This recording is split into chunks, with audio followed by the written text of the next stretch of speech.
So imagine going 9 straight months making, these conscious, highly successful choices to avoid a deeply destructive habit. Right, like you're really putting in the work. Exactly. You feel amazing. You are absolutely certain the battle is over and you're finally cured. But then on just a completely random Tuesday, without any dramatic trigger or major life crisis, your brain just completely overrides your willpower. Yeah, and it sets you back years. It's a terrifying thing to experience. It really is. So today we are doing a deep dive into the terrifying efficiency of the human brain. We're looking at that frustrating cycle of returning to a habit you consciously, desperately want to stop, specifically drinking. Which is such a common struggle, for so many people. Right. And our mission today is to completely dismantle the illusion that breaking a deeply ingrained habit is just a matter of, gritting your teeth and trying harder. Because trying harder is just the default strategy for almost everyone, isn't it? Yeah. We assume that if we fail, we didn't care enough. Yeah, it feels like a moral failing. Exactly. But from a neurological standpoint, that is just a complete misunderstanding of what a habit actually is. And that misunderstanding is exactly what we're unpacking today for you. We're pulling insights from the work of Susan, a writer who has actually been sober for over 25 years. Wow, 25 years. That's incredible. Yeah, it's huge. And her perspective is just so vital because she bypasses all the usual moralizing. Right, she gets straight to the actual literal mechanics of the brain. Which is so refreshing.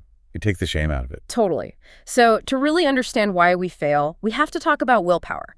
Think of relying on willpower to break a habit like relying on a smartphone battery that is just guaranteed to drain to 1% by 5 p.m. every single day. Oh, I love that analogy. It's so accurate. Right. You wake up at 100%. Yeah. You are full of resolve. You drink your green smoothie. You do your journaling. You are absolutely certain today is the day. But then, life happens. You go to work. Exactly. Every decision you make, every email you send, every minor annoyance, it all just drains that battery. So by the time the evening rolls around, your prefrontal cortex is just flashing red. It's totally in low battery mode. Yeah. And the autopilot just takes over.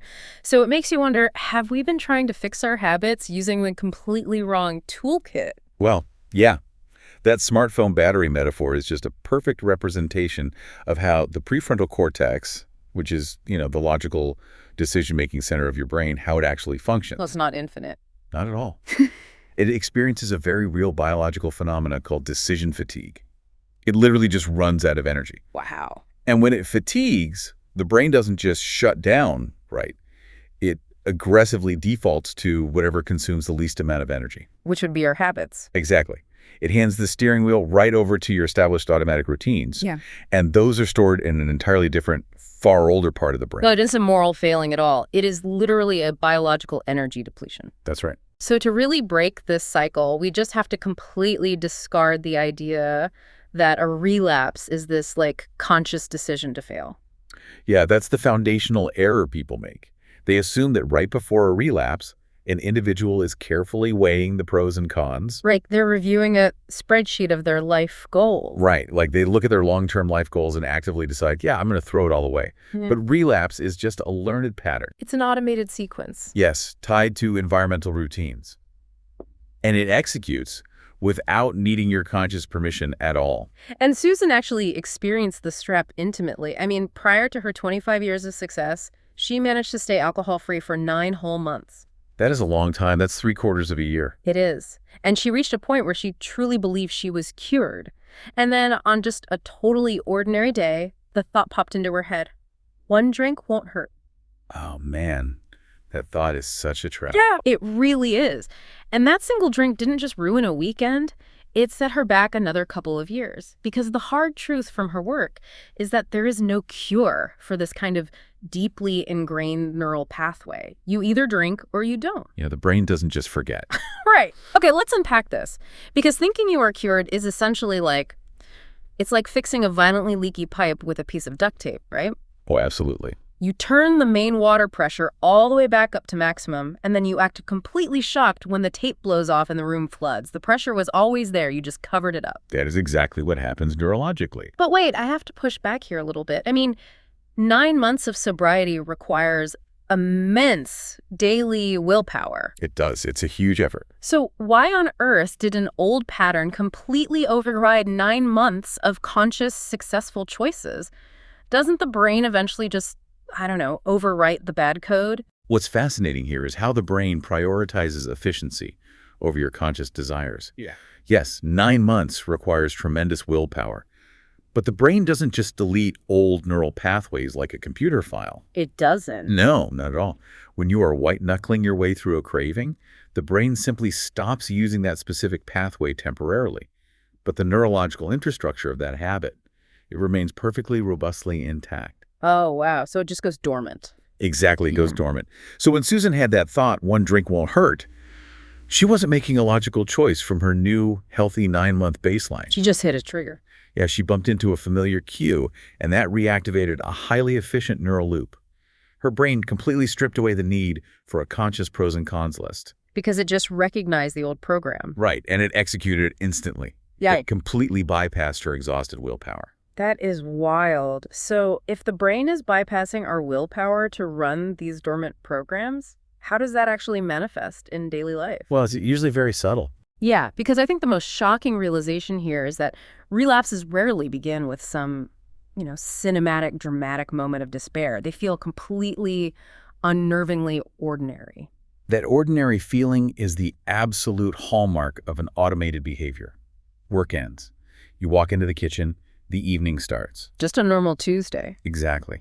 Your nervous system recognizes the environmental cues of the situation before your conscious mind even registers what is happening.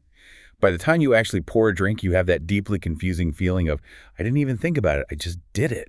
Which is so frustrating. And the triggers themselves are wildly misunderstood, I think. I always assumed you relapsed because you had a terrible, horrible, very bad day, right? Yeah, everyone assumes it's driven by stress. Right, like your brain is screaming for comfort or an escape.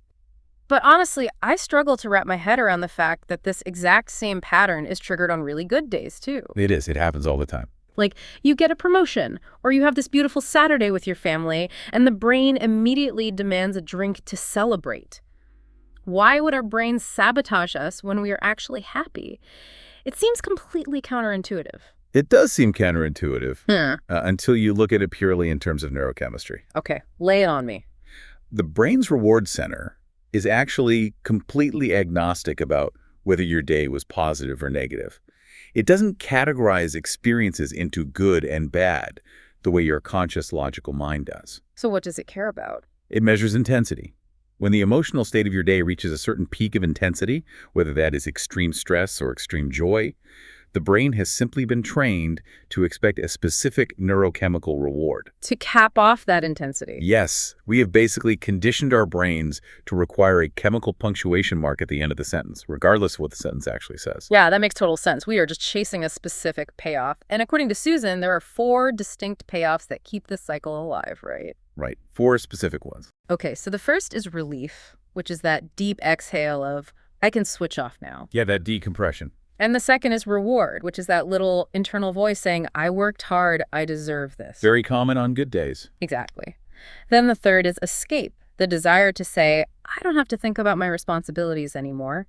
And the fourth is simply routine, the comfortable feeling of, this is just what I do at 6 p.m. And this is the kicker. Until something actually replaces those specific, tangible payoffs, the pattern will relentlessly keep repeating. Because the brain still wants the payoff. Right, because those 4 payoffs, relief, reward, escape, and routine, they are not just abstract psychological concepts.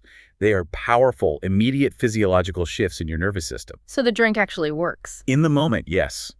Drinking actually delivers on those promises. It provides instant relief. It provides instant escape. And that is precisely why the habit survives. It works in the short term. Exactly. And the primitive part of your brain only cares about the short term. Here's where it gets really interesting, because the way this operates sounds exactly like highway hypnosis. Oh, that's a great comparison. You know that terrifying feeling when you are driving home from work on a route you have taken 1,000 times, and suddenly you're pulling into your driveway and you realize you have absolutely zero memory of the last 5 miles? It's super unsettling. It is. Your conscious mind just checked out and your brain just took over the driving because it knew the way perfectly. I absolutely love that you brought up highway hypnosis, because that is the exact terror so many people feel when they finally realize how automated their nightly routines have become. They just wake up with a glass in their hand? Yeah, they realize they're literally sitting in the passenger seat of their own lives, watching their hands pour a drink they don't even really want. Which begs a pretty terrifying question. If the brain is hijacking us for these 4 payoffs, does that mean we are literally just passengers to our own neural pathways? Are all our logical, carefully thought out reasons to quit completely powerless against the brain's craving for a reward? Well, it certainly feels like a hijacking in the moment. But if we connect this to the bigger picture, we actually find a profound source of hope in the neuroscience of neuroplasticity. Okay, good. Because I was getting worried. Yeah, your brain wasn't born needing a drink at 6 p.m. It learned to associate certain moments and emotional states with that specific action. Because it's been reinforced so many times. Heavily reinforced over thousands of repetitions. But, crucially, anything that has been learned can be unlearned. You are not a helpless passenger. You're just a driver who doesn't know where the controls are. Exactly. You're a driver who simply hasn't been taught where the manual override switch is located. So if distraction and, white knuckling are a guaranteed losing battle against our automated brain, what is that actual biological override switch? Because most people try to just get through the evening. Yeah, they rely on willpower again. They try to distract themselves with a movie, or they just clench their jaw and try to out-stubborn the craving. But that leaves you dealing with these intense physical urges in real time with absolutely nothing solid to fall back on. It's a terrible strategy. Right, when that familiar Tuesday evening shows up, you are completely unarmed. Exactly. Because you are trying to use your slow, energy-depleted prefrontal cortex to outthink a lightning-fast, highly efficient subconscious process. And where does that subconscious process live? It lives in your basal ganglia, which is basically the habit center of the brain. It doesn't understand logic. It doesn't care about your health goals for tomorrow. It just wants the payoff now. Right. It only understands cues, routines, and immediate rewards. You simply cannot argue with it. So we need a tool that speaks the basal ganglia's language. And from Susan's work, that tool is called a somatic marker. Yes, somatic markers. They are game changers. So just to define it simply, a somatic marker is an emotional memory that your brain can use to interrupt an automatic behavior before you act on it. That's right. It's an emotional override. So what does this all mean? If willpower is the smartphone battery that inevitably dies, a somatic marker is like those deep rumble strips carved into the shoulder of a highway. Oh, I see where you're going with this. Yeah. When your car starts drifting out of its lane because you're experiencing that highway hypnosis, your tires hit those strips. And it creates this violent, loud physical vibration that jolts your conscious mind awake. It snaps you out of the trance. Exactly. It alerts you to the danger before you completely drift off the road and crash. But here's what I really need to understand. In the heat of the moment, when the basal ganglia is screaming for that immediate payoff of relief, how do we actually summon an emotional memory strong enough to act as that rumble strip? How do you actually build one? Well, this is where we shift from theory into practice. You don't summon a somatic marker out of thin air in the heat of the moment, right? You build it deliberately when you are calm and sober. Oh, so it's prep work. Yes. Susan systematically teaches this in her 66 Days to Break the Nightly Drinking Habit framework. First, you have to identify the exact granular moment of choice. Granular, like really specific. Very specific, not just the evening, but the actual specific moment you reach for the glass or the moment you open the fridge door. So the exact trigger point. Yes. Second, you have to access a highly charged emotional memory associated with the habit you want to break. And this is critical. It cannot just be a logical thought like, oh, drinking is bad for my liver. Because logic is too slow. Exactly. Logic is way too slow for the basal ganglia. It has to be visceral. It has to be the crushing shame of a specific morning after, or the physical nausea of a brutal hangover. Or maybe a positive one. Yes, or even the profound, specific joy of a morning where you woke up clear-headed and fully present for your kids. You have to actively summon the physical sensation of that memory until you literally feel it in your body. Ah, so that's why it's called somatic, relating to the body. Right, you have to feel it physically. So you are basically artificially inducing the emotional consequence before the action even takes place. Precisely. You are dragging the future consequence right into the present moment. Yeah.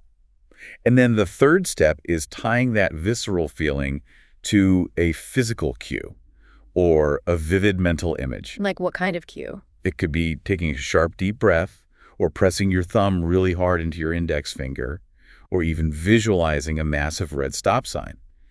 You practice linking that physical action to that intense emotional memory over and over again. But you do this when you're safe, right? Every single day when you aren't triggered. Wow.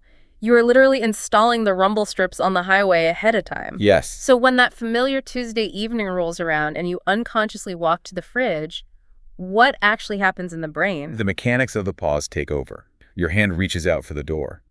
But because you've rehearsed this, you execute your physical cue, you take that sharp breath or press your fingers together. And the rumble strips hit. Instantly. That preloaded somatic marker floods your system with the visceral emotional memory. It introduces a deliberate, shocking disruption to the basal ganglia's automated sequence. It just shorts out the circuit. It literally pauses the automatic program. And in that crucial 3-second pause, your prefrontal cortex is forced to come back online.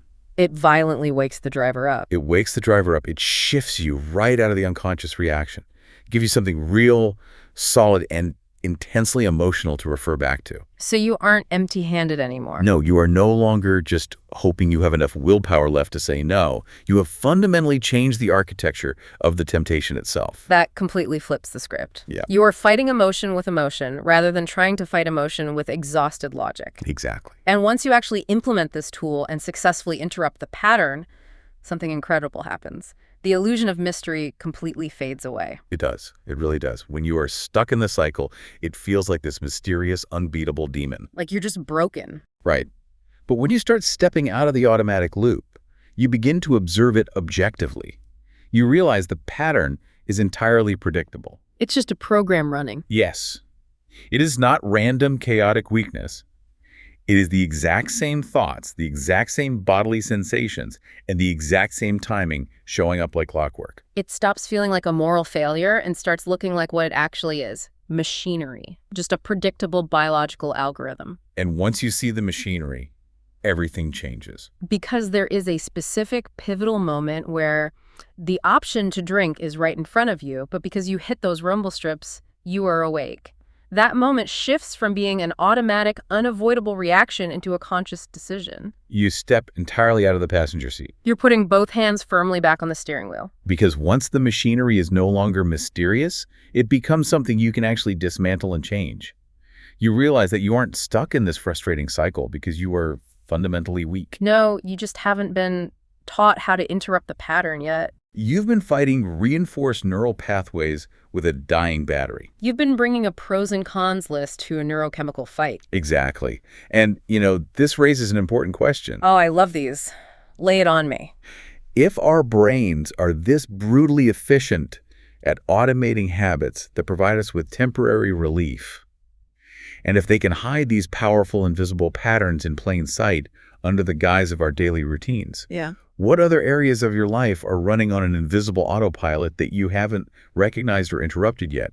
Where else are you sitting in the passenger seat? Wow. It really makes you wonder what else your brain is deciding for you before you even realize it. Such a great question to end on. Thanks for taking this deep dive with us today.